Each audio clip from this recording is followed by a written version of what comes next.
Hey everyone, welcome back to another shape.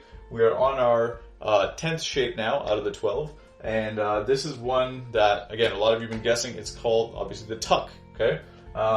Now, when I go to seminars, when I do clinics and stuff like that, when I say, hey, show me a tuck position, tuck shape, what most people do, or what 99% of people do, is they will sit on the floor on their butts, they'll grab their knees, okay, and they'll sit in that tuck position. And technically speaking, sure, that's correct. That is a tuck position. But when we're coaching tumbling, I found that that's not that useful. Okay, especially when you want to do back tucks and stuff. One, you want them to get used to an orientation, right? You want them to be upside down as much as possible, even on the floor. Okay. The other thing is, it's a good shape in and of itself, but it's not as realistic and not as useful as a tool. So if you're going to be using the tuck shape, here's the way I recommend it. I'll actually put it up here as well.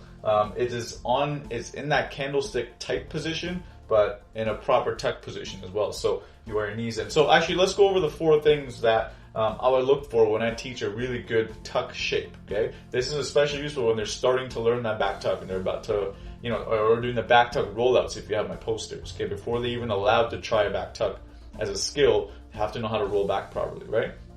So let's go with the first thing. First thing is you want high hips, okay?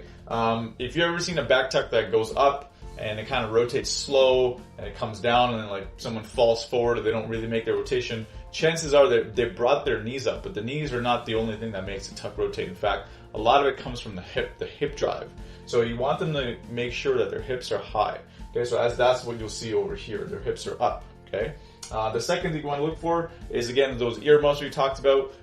You want your arms not so wide. If this is where your head is, you want them squeezed. So nice and tight right over here like that, okay? And if you do that now, if you do it well now, when the athletes are learning back tucks, they'll get used to that position. They won't set in those crazy positions. I get a lot of emails saying, hey, my athlete's tossing their head back or they're setting like this. How do I fix it? Well, it's one thing to fix it, but if you coach it properly from the get-go, you won't have to fix it, okay? Because it's going to be like we call it muscle memory. Muscles don't have memory, but you guys know what I'm talking about, right? The brain connections are there, and immediately you fire in those positions. That's all you've ever known. That's all you're ever used to. So why would you throw your arms out, okay? Third thing, okay, I said don't kick your butt, okay?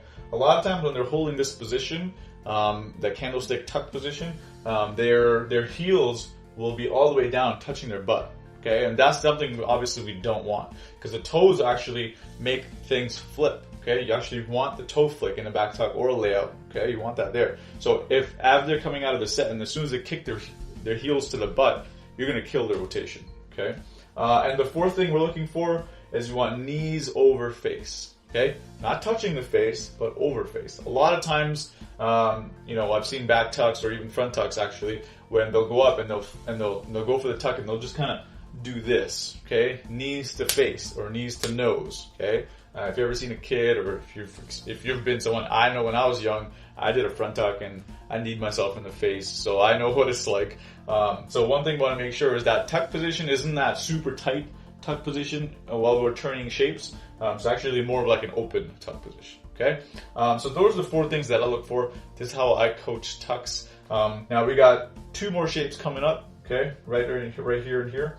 If you can guess what they are, and if all the 6 haven't been given away yet, I will send a poster your way, and it should be a lot of fun. In the meantime, please don't forget to share, like, and subscribe, and I'll see you guys on the next video. Hey, just wanted to mention something really quick. If you want to know the instant the next video is released, make sure you head over to the page. Of course, like it if you haven't already, and under the following tab, what you want to do is say see first, and make sure notifications are on for all posts and videos.